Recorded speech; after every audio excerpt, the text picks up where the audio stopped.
Saat film ini dimulai, kita langsung diperlihatkan seorang gadis berusia 16 tahun bernama Hana. Selesai menyimpan hasil buruannya, dia kembali ke rumahnya yang berada di tengah hutan bersalju. Tidak sendirian, dia tinggal di sana melainkan bersama dengan ayahnya, Eric. Eric sendiri adalah seorang mantan anggota CIA dari Jerman. Eric mengetahui sebuah proyek rahasia yang tidak diketahui oleh publik, di mana dia meninggalkan proyek tersebut dan membuatnya dikejar oleh CIA, lalu memutuskan untuk bersembunyi di tempat yang terpencil itu. Eric mengajarkan banyak hal kepada Hana, mulai dari pengetahuan umum, khususnya Hana harus bisa menggunakan banyak bahasa, selalu sigap dalam situasi apapun.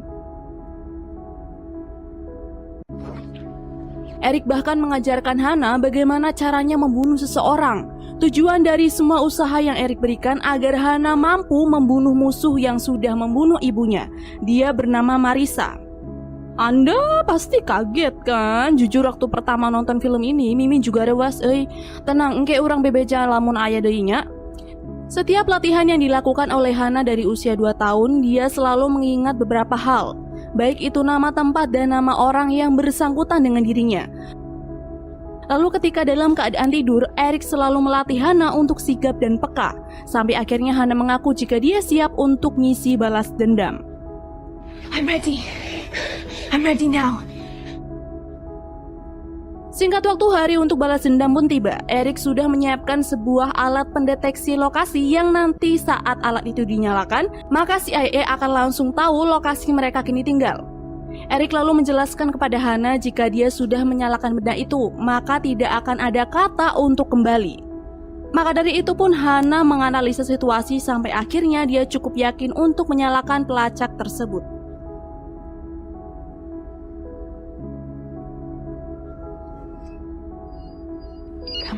Dan benar, kini sinyal sudah diterima oleh CIA dan wanita parubaya itu dia adalah Marissa, musuh yang akan Hana incar nanti.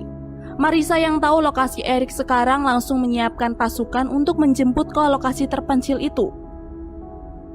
Di samping itu, Eric sudah siap dengan setelan jas dan akan pergi meninggalkan Hana sendirian. Sebelum pergi, Eric memberitahu Hana untuk bertemu kembali di rumah Wilhelm Grimm. Hal itu ia lakukan karena hanya Hana yang mampu melawan para pasukan CIA yang akan datang nanti.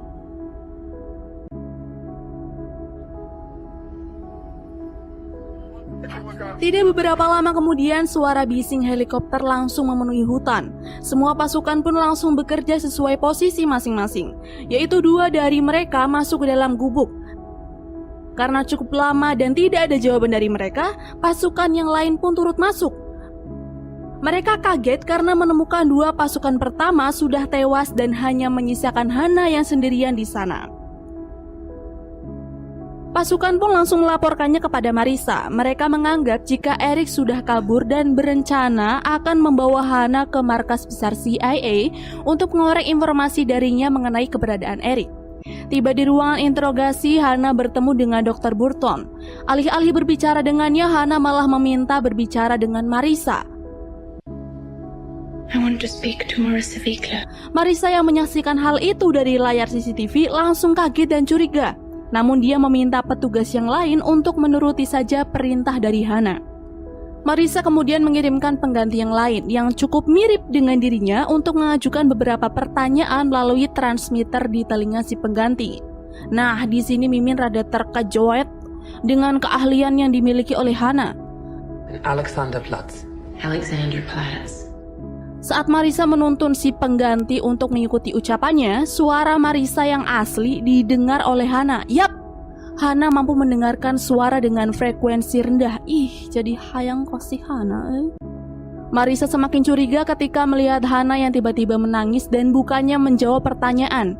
Lalu tiba-tiba saja Hana yang pecah tangisnya langsung memeluk si pengganti Marissa dan membuat semua orang panik. Mereka kemudian memanggil pasukan untuk datang dan mengamankan situasi, tapi terlambat karena renyah nggak tuh. Hana bahkan mampu menghabisi semua penjaga yang ada di sana, memvisualisasikan semua hal yang sudah ia pelajari selama ini dari ayahnya Eric. Sebelum kabur, dia menghancurkan seluruh kamera CCTV dengan santai dan itu cukup membuat Marissa takjub. Melewati terowongan, Hana berhasil lolos dari para anggota CIA. Dia merayap keluar menuju jalan yang dilewati mobil.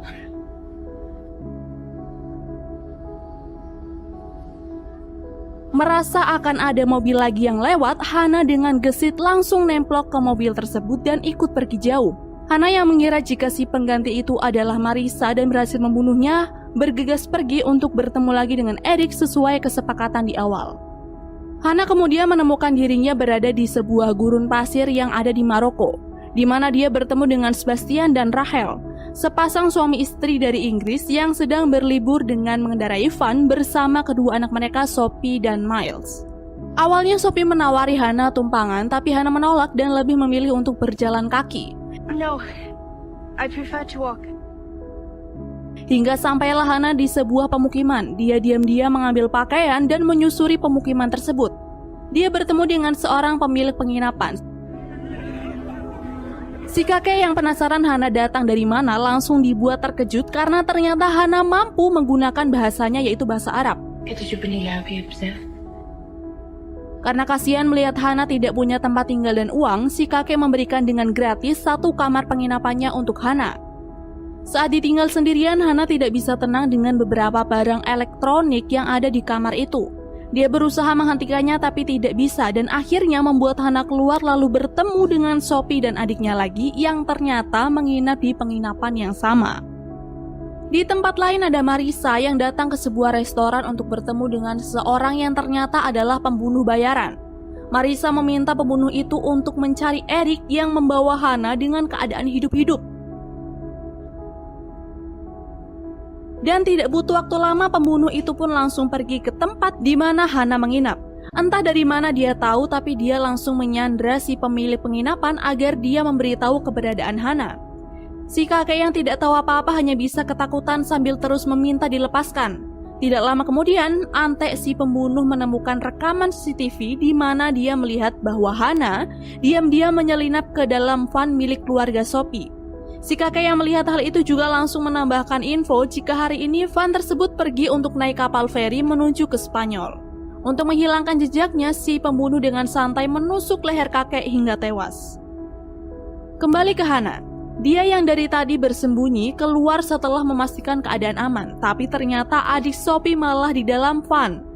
Hana pun memutuskan untuk lari dan berhenti di kolam renang untuk minum. Lalu tiba-tiba Sophie muncul dari dalam air. Sophie yang sudah tahu jika Hana menyelinap di mobilnya merasa tidak masalah. Dia bahkan mengajak Hana untuk bersenang-senang dengannya bersama lelaki-lelaki Spanyol. Menggunakan sepeda motor, Hana nampak menikmati malam yang indah itu. Dia datang ke sebuah pesta dan duduk berdua bersama dengan teman lelaki Sophie. Karena Hana sangat cantik, si Ujang pun tidak bisa menahan hasratnya untuk mencium Hana.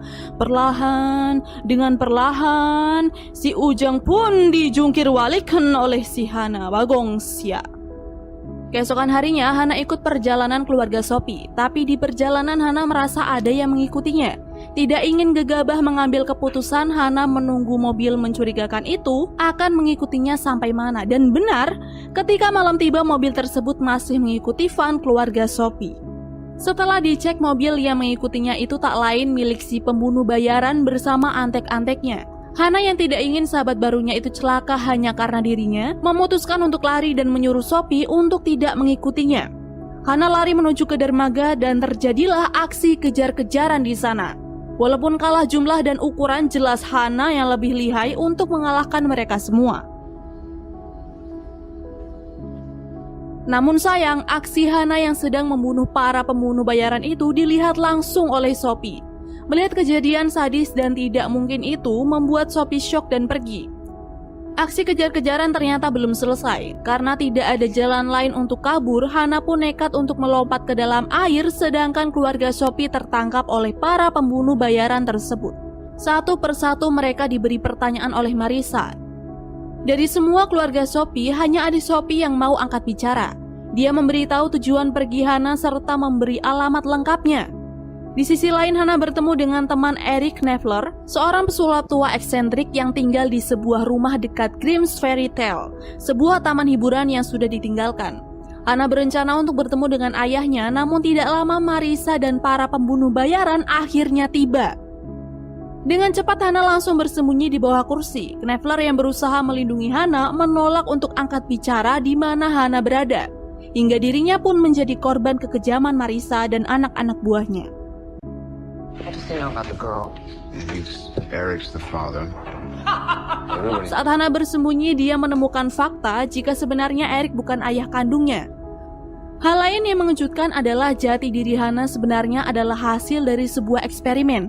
Jadi CIA merubah DNA anak-anak dengan meningkatkan kekuatan, stamina dan refleksnya dalam rangka menciptakan tentara super yang bisa dilatih sejak lahir. Ketika situasi aman, Hana segera keluar dari persembunyiannya dan pergi ke warnet untuk mencari tahu siapa sebenarnya Eric yang selama ini dipanggilnya ayah. Jangan tanya kenapa tiba-tiba Hana bisa menggunakan internet. Orang gelier, intinya mah emang manusia super dah. Setelah mendapatkan alamat rumah Eric, Hana pun langsung pergi ke tempat tersebut. Di rumah itu Hana juga berhasil bertemu dengan Eric. Tidak basa-basi lagi, Hana langsung meminta penjelasan tentang siapa jati diri Hana sebenarnya dan benar. Perkataan yang dilontarkan oleh Eric sama fakta yang ia dengar dari Marissa. Karena jengkel, Hana pun mengajak Eric untuk gelut tapi berhenti karena melihat Marissa dan anak buahnya datang. Tidak ingin Hana celaka, Eric menyuruh Hana untuk kabur sedangkan dirinya akan menghadapi Marissa dan antek-anteknya. Pergelutan itu pun berlangsung sangat sengit, tapi Eric berhasil membunuh para pembunuh bayaran tersebut. Merasa jika dirinya akan menang, Marissa datang dari belakang sambil menodongkan senjata, membuat Eric akhirnya mati tertembak. Hana kemudian kembali lagi ke Grimm's Ferry. Dia menemukan Knefler tewas di mana mayatnya digantung terbalik setelah digunakan untuk latihan panahan oleh para pembunuh bayaran. Siap-siap cok, sebentar lagi ada adegan yang sedikit mereweskan. Nah kan, tengati tiba-tiba si Bagong Marissa ada di sana. Hana pun menghadapi Marissa lagi sampai terjadi aksi kejar-kejaran di antara keduanya. Tapi Hana kini terpojok karena jalan buntu. Marissa mencoba membuat Hana datang kepadanya tanpa ada paksaan lagi. Namun Hana menolak dan meminta Marissa untuk menghentikan semuanya. Karena tidak ada jalan lagi, Hana membuat panahan dadakan yang nanti jika Marissa menembaknya, Marissa akan terluka juga. Hana yang jatuh ke tanah dengan peluru di perut kiri bawahnya bangkit lagi, tapi dikejar Marissa hingga ke sebuah terowongan. Marissa terus mencoba menembak Hana tapi meleset hingga tiba bidikannya pasti tepat, dirinya malah terpeleset dan jatuh. Hana yang melihat Marissa masih bernyawa pun mengambil pistol dan menembak sampai Marissa berakhir tewas. Dan film pun berakhir.